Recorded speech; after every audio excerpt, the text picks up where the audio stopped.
The couches.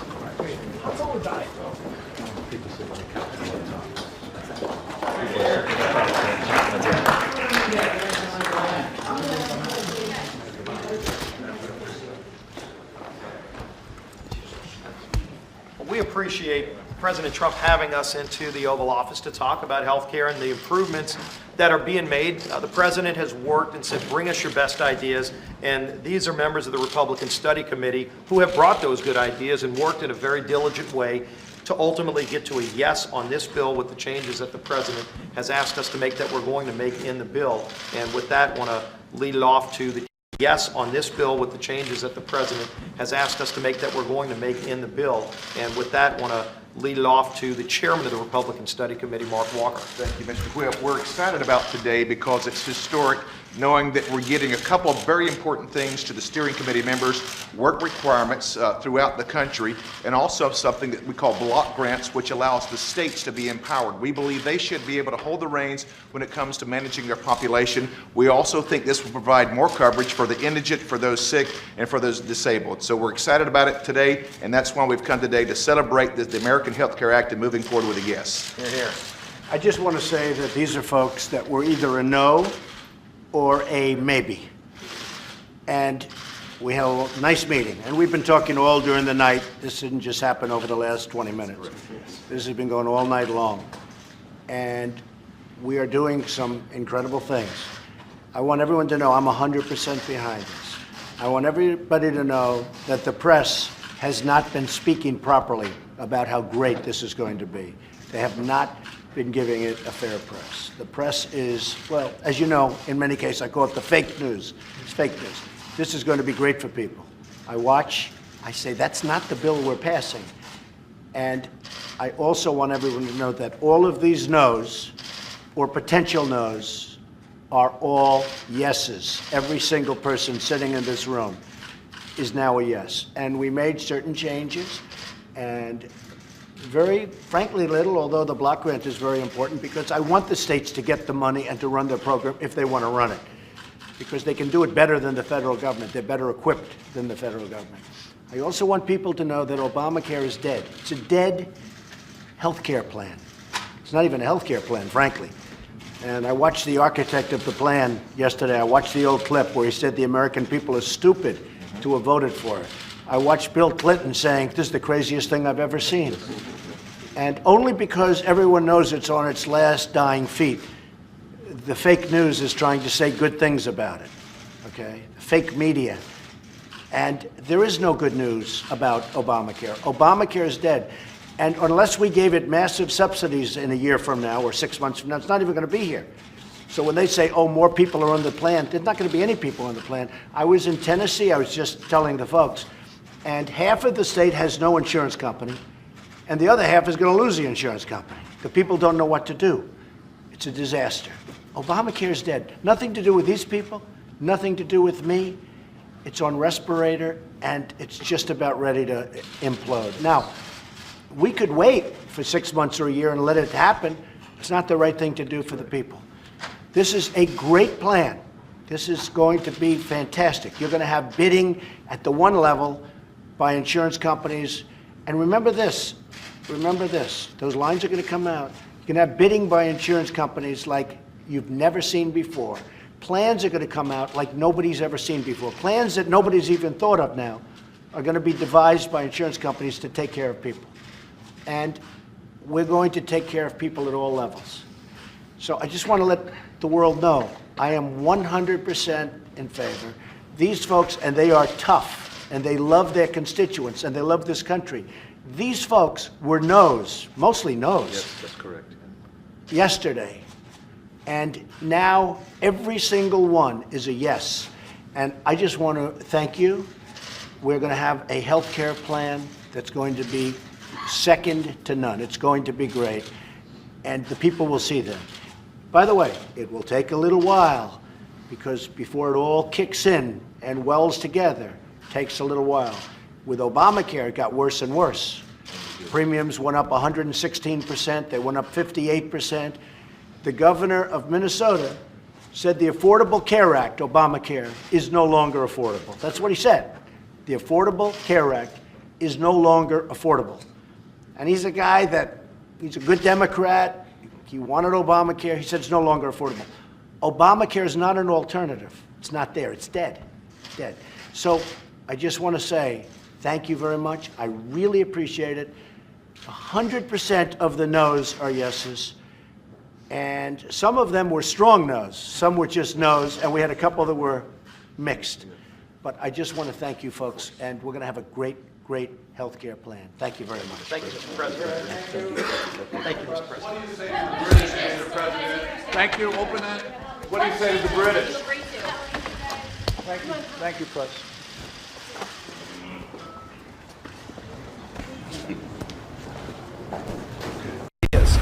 And the good news is, over that period, we've seen so many members of our Congress, of our conference, bring those good ideas, starting with the Republican Study Committee. As the Republican Study Committee started putting together some of those ideas, he brought them to the House leadership, but also to the president. And what they found was a president willing and open to engaging in this process directly to get the best ideas pulled into this package that help us not only make it a better bill, make it a more conservative bill, but make it a bill that has a better chance to finally pass and get to the Senate. That's been his mission from the very beginning. And one of the things that President Trump said today, he asked every member with these changes to vote for the bill, and President Trump himself committed that he is all in, 100% in for this bill. And all of these members were in various places, some for, some undecided, some even against the bill initially, who all with these changes that President Trump has brought to us are now a yes on this bill. And I can't thank the chairman of the Republican Study Committee enough for his leadership at helping bring those good ideas forward. As we're working with other members in our conference at the same time, the Republican Study Committee really led to get some important reforms. And I want to introduce the chairman, Mark Walker. Thank you very much. We are excited to be here, obviously. We're in the middle of a 6-week work process. Last night we were on a conference call till close to midnight, trying to refine this to the very last moment to make it the best for the American people. There are 2 components today that came out of this that we're excited about. That's why we're moving from undecided or no to a positive yes this morning. That is, number 1, the work requirements. We think that's very important. As a person of faith, I think God creates every boy and girl, man and woman with unique skills and talents.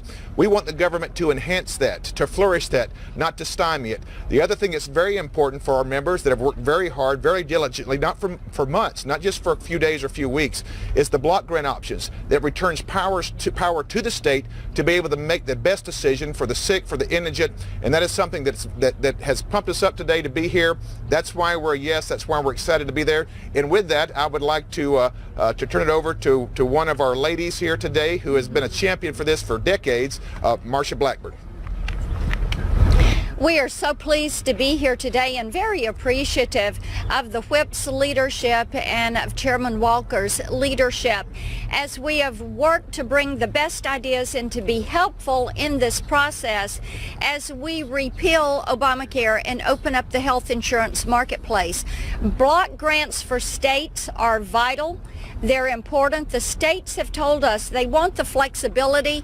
They have the ability to deliver a better health care product and to do more with the money that they have for their constituents. And we're pleased to see the block grants make it into place. We're also pleased with the pro-life provisions that are in this legislation.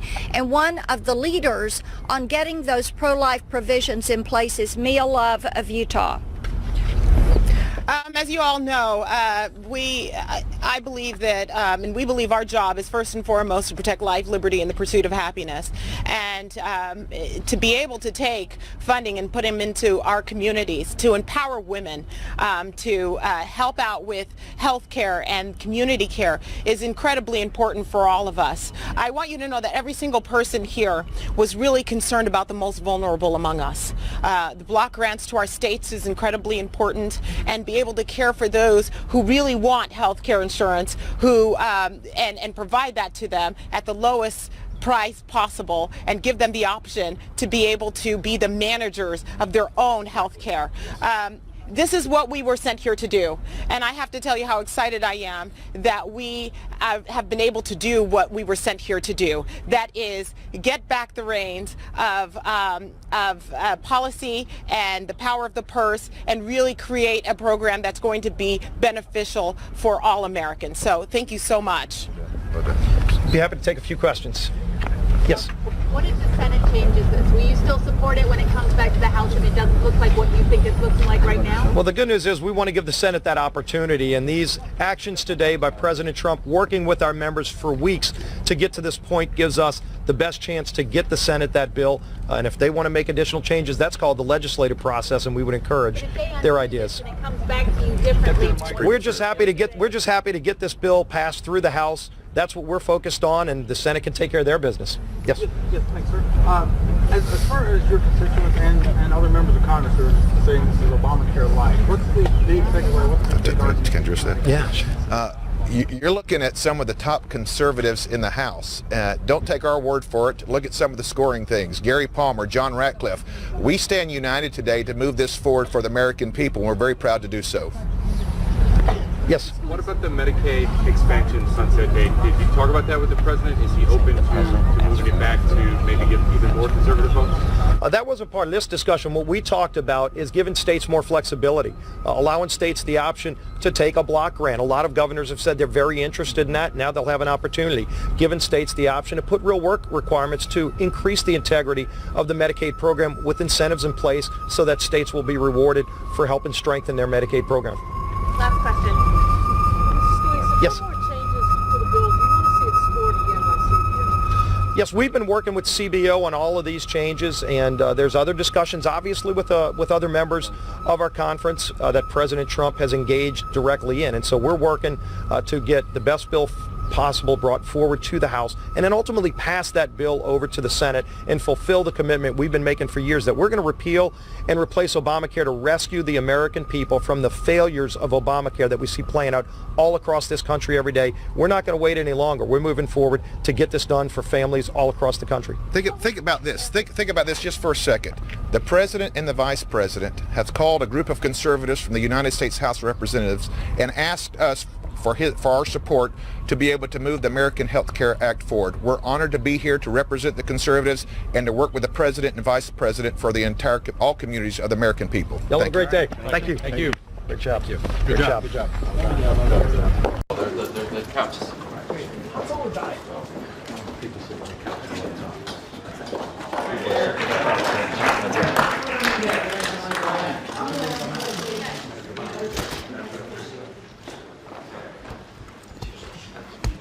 We appreciate President Trump having us into the Oval Office to talk about health care and the improvements that are being made. The president has worked and said, bring us your best ideas. And these are members of the Republican Study Committee who have brought those good ideas and worked in a very diligent way to ultimately get to a yes on this bill with the changes that the president has asked us to make that we're going to make in the bill. And with that, I want to lead it off to the yes on this bill with the changes that the president has asked us to make that we're going to make in the bill.